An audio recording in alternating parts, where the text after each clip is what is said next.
Hi, welcome to this new podcast of Mind Fit. My name is Robert Aceves, and I'm here with Neil Babins, and this is our second podcast. How you doing, Neil? I'm doing well. How about yourself? I'm doing great, thank you. And so today we have a great subject. After our most recent podcast, we had somebody comment on the subject that we were talking about, what you were mentioning about losing weight.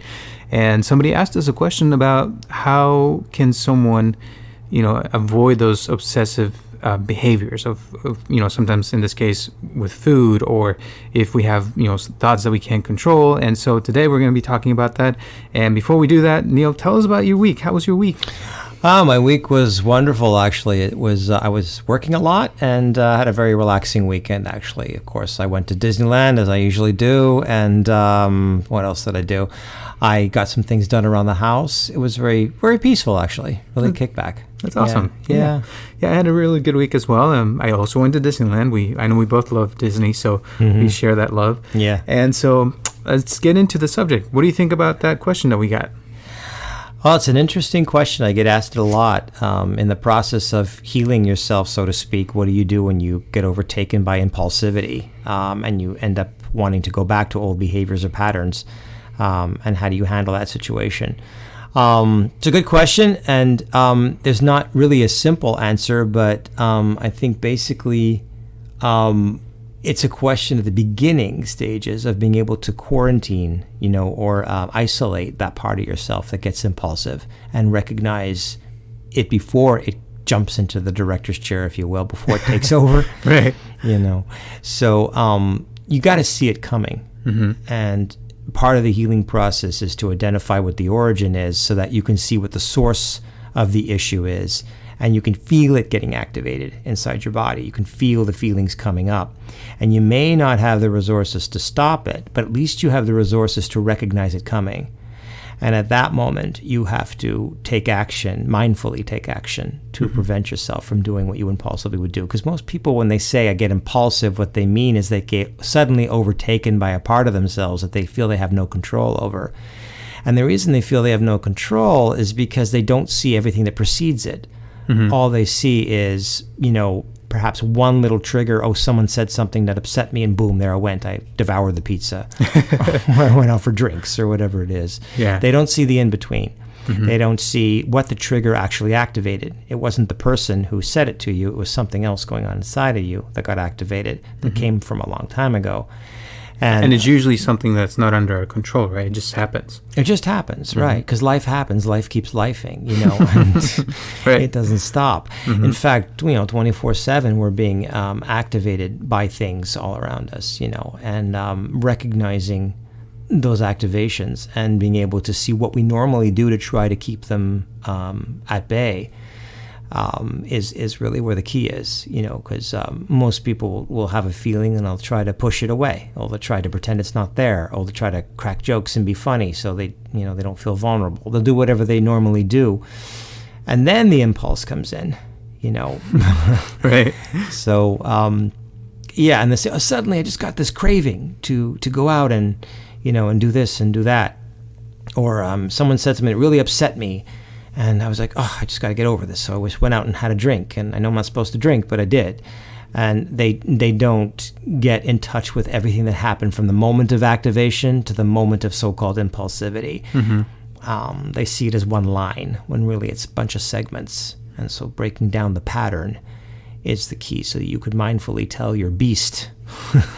And sometimes, just realizing it and noticing those patterns or the things that we do is enough, because once we start noticing it, then at least that's the first step to start the change, right? To stop doing those behaviors.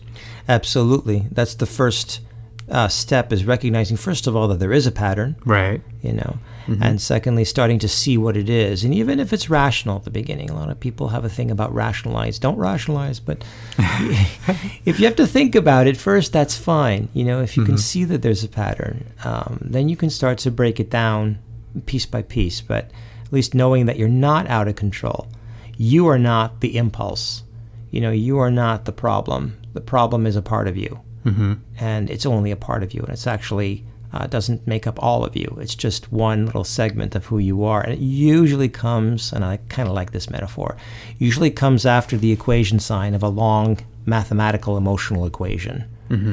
So equals, then comes the impulsivity. It's everything that precedes it that most people don't know or don't see or have like blinders on about. Yeah.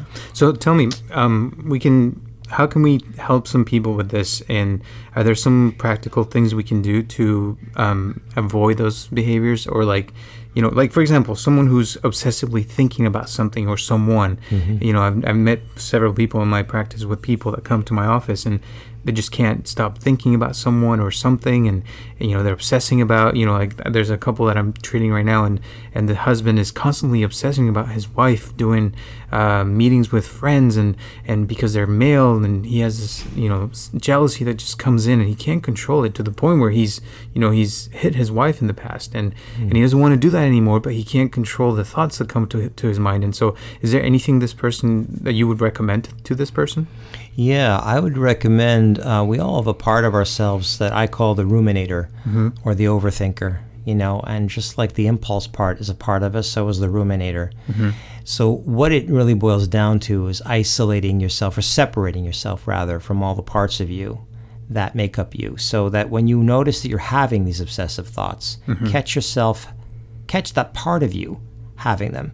So right away what that does is it sort of externalizes you from that part of you that's doing it.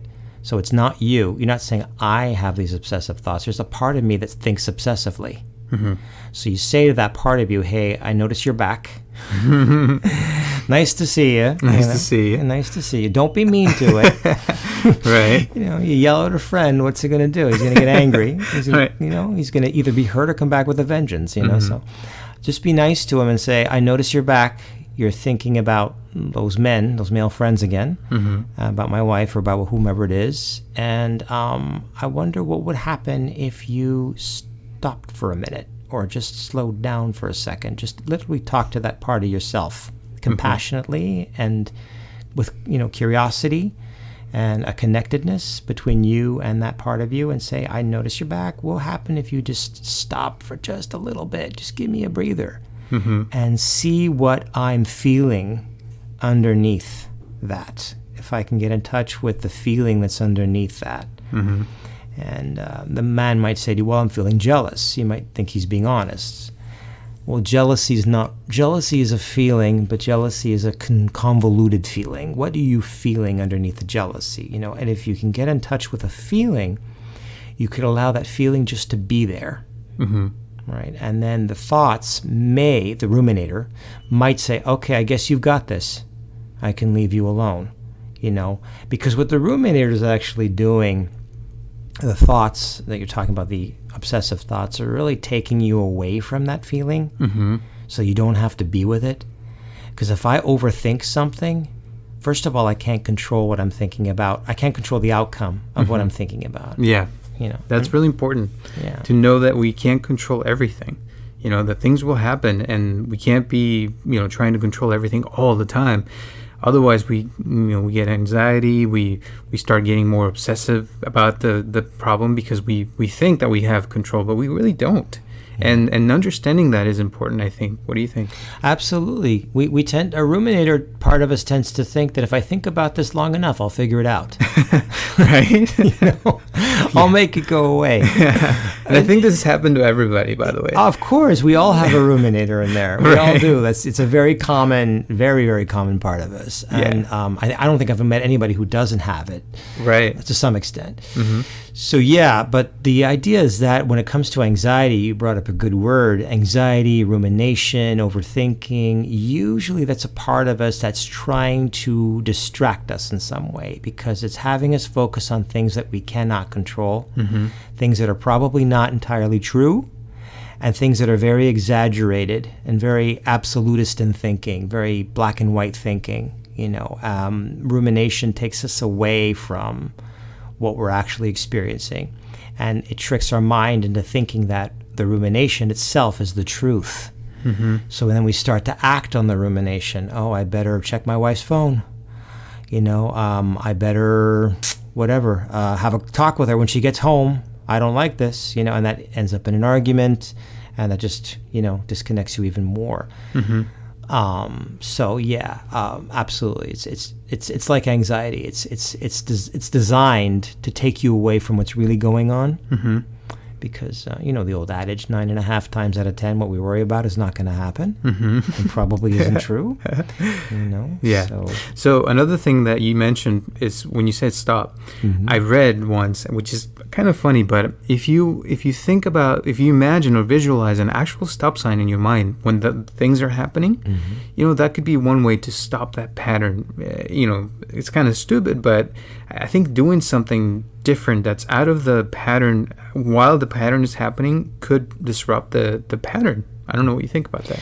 I think it's a very good idea. Visualizing a stop sign, any kind of metaphor that helps mm-hmm. a person is helpful, whether it's you asking the ruminator to stop or visualizing a stop sign. It's a mental checkpoint for you. Mm-hmm. To mindfully say, okay, he or she is back, or it's back. Stop. Yeah. Or slow down. Maybe a yellow. Yeah. A street. Slow down a little bit.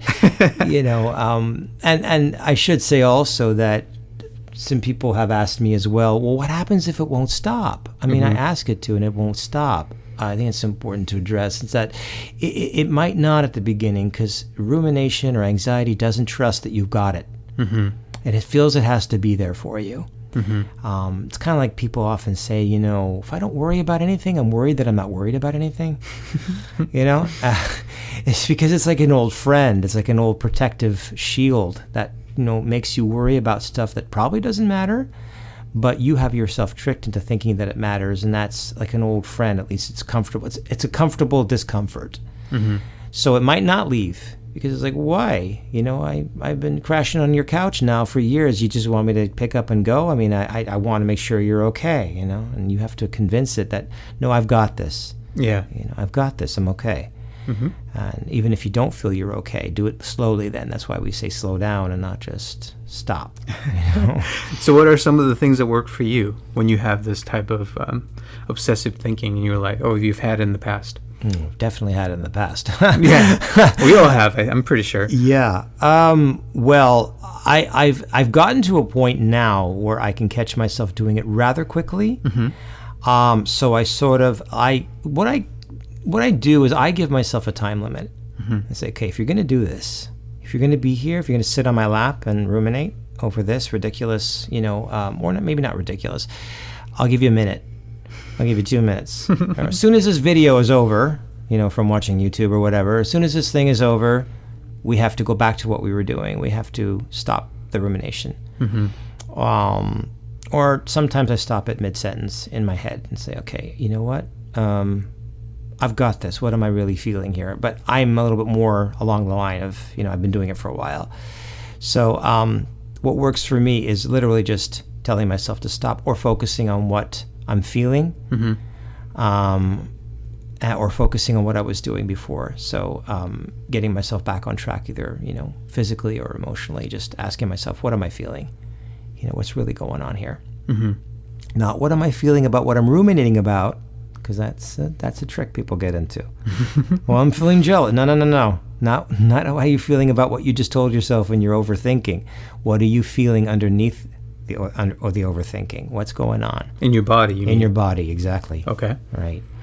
And it'll tell you. If ever you have social anxiety and you're meeting someone for the first time, you're going on a date for the first time, and of course you're either pretending that you're not scared mm-hmm. or you are scared. Just ask yourself, what are you feeling? Well, I'm afraid. I'm afraid this won't work out. I'm afraid they'll see this about me. I'm afraid they'll find this out. Just be with the fear. Mm-hmm. But don't ruminate. Just be with the fear. I'm a little bit afraid. And you'll probably find if you don't ruminate, the fear doesn't last very long. As soon as you know it, you're in a conversation with your date. And you forget that you're afraid. And then suddenly the fear comes back. There's an awkward moment. Okay, rather than getting into an awkward feeling, just, okay, I'm feeling awkward, so I'm probably feeling afraid again. All right, just be with the fear for a second, and it probably won't last very long. Back into the conversation, Mm-hmm. And then by the end of the date, you probably realize it wasn't for you, and there's not going to be a second one, and that's okay too. You might be afraid that it might not work out. Just be with the feeling that's underneath, and I think that will give you some power. Right. So another thing that works for me is doing physical work, like, getting into cleaning my room or cleaning the kitchen or washing the dishes, doing something that, makes you stop thinking. Like, you can't think because you're either running or, doing something that really grabs your attention and, make it harder for you to think about those things, or to make it harder to do the obsessive behavior, right? And if we make it a habit to continue to break that pattern, eventually I think that it's harder for it to come back.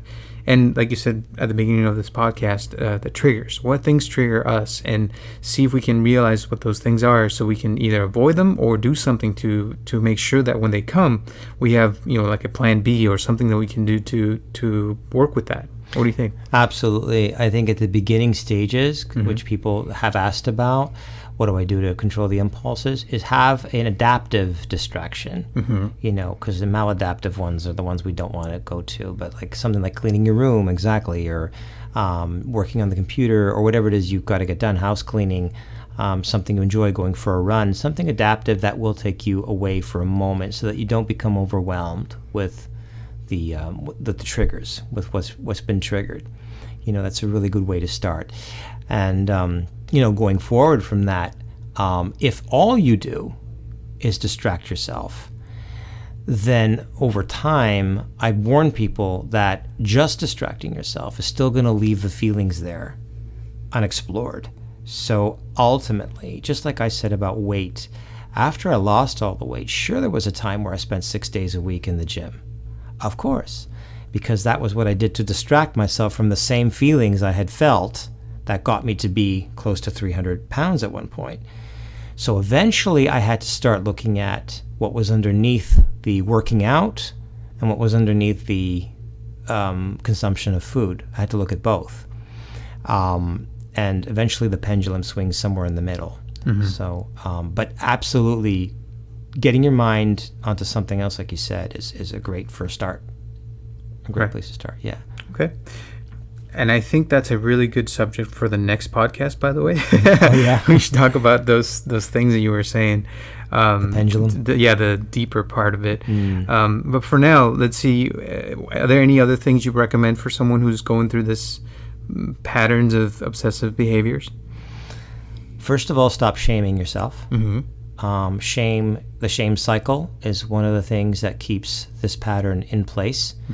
So let's just use food. You overeat, you feel terrible, you tell yourself you're a pig, you tell yourself you're this, you're that, you're the other thing. That just makes the feelings underneath what you did even worse, right? It just adds salt to the wounds, and what happens is the energy builds again. So now that you feel terrible because you shamed yourself, you're going to want to go get away from those feelings again. So you eat or do whatever you do. And then you shame yourself for having done that. And it just goes in this cycle. So we all have a critic in our heads too, right? Well, a shamer or a critic, just like the ruminator. Watch the critic, and ask him or her to stop too. So what? You overate, you binged. All right, you did. There's a part of you that did that. There's no need. Shame is not going to do any good, right? Motivation is going to do some good, but shame, the shamer, a part of you has to learn, if he's going to motivate you or mentor you, he's got to do it in a way that doesn't open the wounds again, So be kind to yourself. If you've done it, you've done it. Move on. Move forward, rather. Also, one of my favorite things to drink is chamomile tea. I feel like chamomile tea really puts you in a really calm state. It's natural. And, for me, it helps with anxiety. It helps with, calming the mind, calming, different things. And I think that's important to be able to work on yourself, like you said earlier, to find what's causing you those issues. I think it's easier when we're calm and relaxed than when we're all tense and stressed out about it. I don't know what your thoughts are on that. Yeah, becoming mindful or becoming relaxed and meditative is where you really do want to begin. Whether it's chamomile tea or some yoga or listening to some Tibetan music, which I sometimes do, just to get myself into a mindful state, because that's when you can start to have conversations with the parts of yourself. Because what happens is we trick ourselves again. We think we're having a conversation with our anxiety, but really it's our critic having a conversation with our anxiety, saying, I told you to get out of here. Like, that's not going to work. Right? So we have to be mindful. We have to be meditative in a sort of a Zen place, if you will, in order to start to have those conversations with parts of ourselves, because otherwise it's another part of ourselves having that conversation. Right. Yeah, and that's where a lot of people get into the trick also. They come to me and they say, but I did this. I'm like, yeah, but you were sort of shaming your anxiety. You were sort of like getting angry at your food beast. And I get that you don't like your food beast, but you've got to have compassion. Otherwise, it's not going to listen to you. Right. Yeah. It's going to say, see, you don't have this. You just get mad. You're too sensitive. I'm going to go have the pizza. Yeah. So, yeah. And also, I think self-esteem is very important to everything. In this case, I feel like, if we work on our self-esteem and loving ourselves, I think it's really important. I tell you, self-esteem is a cool word, but I think to me in Spanish it's a little bit deeper.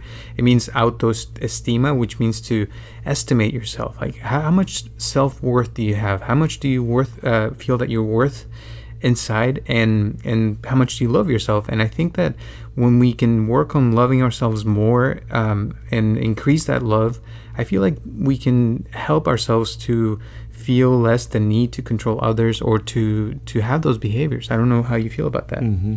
Yeah, self-love is it's hard to come by for a lot of people, but absolutely we'll have less need to control our environment, or less of a impulsive need to jump into feelings like we're being suffocated by others or controlled by others. We won't have that kind of thought process the more we learn to love ourselves. But that's a hard one, though. When you say self-love, it's a huge, of course, yes. Yeah, what does that mean? We're like, what does that mean, love myself? Because we don't love all parts of ourselves. Of course, yeah. That's when we do the kind of mind frame that I'm talking about. I don't love my food beast. At least not the way he used to be. Mm-hmm. Do I love my rage, the part of me that has rage? Not so much. I know why he's there. And I have control over when he comes out. He can come out in the car when I'm by myself, on the freeway. That's fine. But I wouldn't want him out in front of friends or in front of people, for example. So self-love is I think self-love is like being able to be mindful and having compassion for all parts of you, every aspect of you, including the parts that are wounded, including the parts that are weak, including the parts that are shy, or including the parts that are angry or hostile even, as long as you're not leading with those. We don't want hostility. So, because then you'll have less of a need to try to control other people. You'll just be able to experience them for who they are, because you could, call upon your own strengths to manage the situation. Yeah. And I feel like when we are in that state of peace of mind, I guess you can call it, it's a lot harder to be triggered. I mean, in my experience, at least, I feel like, when you're at ease with yourself, when you feel like, you feel complete, if people say things or things happen around you, it's a lot harder to be triggered. It's a lot harder to find, that lose of control, I guess you can say. So I think it's important to find that whatever that is for you. I mean, whoever's listening, everybody's different, obviously. But, one of my teachers in Japan used to say that, you can say that, yeah, you love yourself. That's great. And a lot of people do that. But to actually show yourself love is different. Saying it is one thing, but actually showing love for yourself is a very different thing with actions. Mm-hmm. And how do you show yourself love? You take care of yourself by eating healthier, sleeping better, eating, the things that you're supposed to be eating, not things that are harming your body. I don't know, hanging out with people that actually make you feel better, not people that make you feel worse, or, doing actions that show that love for yourself, So I don't know how you translate that into my work. Your work, yeah. Well, you're absolutely right about all of that. And I think that people sometimes can say that they have, they love themselves and do the work in the mirror type of thing. Mm-hmm. But sometimes we don't recognize what we accept as normal. We don't realize that the way other people treat us, or our relationship to our work, or relationship to our well-being, we don't realize that there's something about it that could be seen as for us as maladaptive or painful, or hurting us in some way. We think it's normal, and we've become familiar with a certain way of being. So when you said earlier that when you're in a mindful state or a calm state, you're not as triggered, well, you might still be triggered, but you might not allow it to sort of overtake you. True. Right. So the difference there is that, you're able to feel it, but you're not allowing that feeling to say, okay, well, I've got to do something about this feeling. So you, in my work, we call it the difference between responding and reacting. If you say something to me and, viscerally I do respond because I happen to be very sensitive, how I react to it that's where my mindful part comes in the middle. I get to process it for a couple of milliseconds, and how am I going to respond? How am I going to react to that response? So I may have a response. You could be a sensitive person. That doesn't mean you have to be outwardly sensitive. I could feel a feeling, a response, and then decide how I'm going to react to it.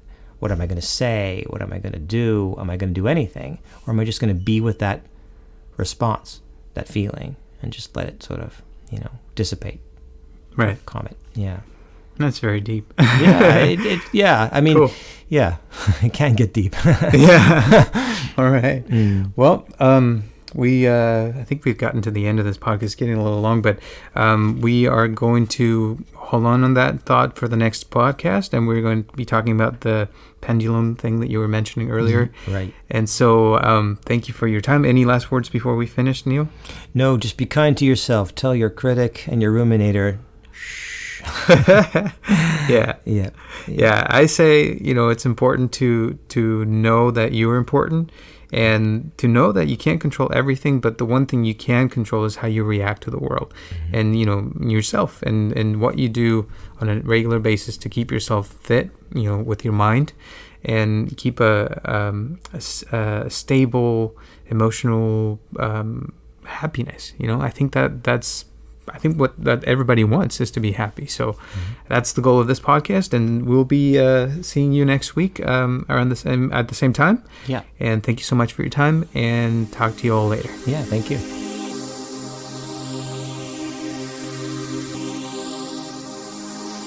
Please help us to share this podcast with your friends and family to grow this community. And if you'd like to donate to this podcast, or if you'd like to share your comments, questions, or concerns, send them to mindfitpodcast@gmail.com, or you can call us directly at 714-328-4661.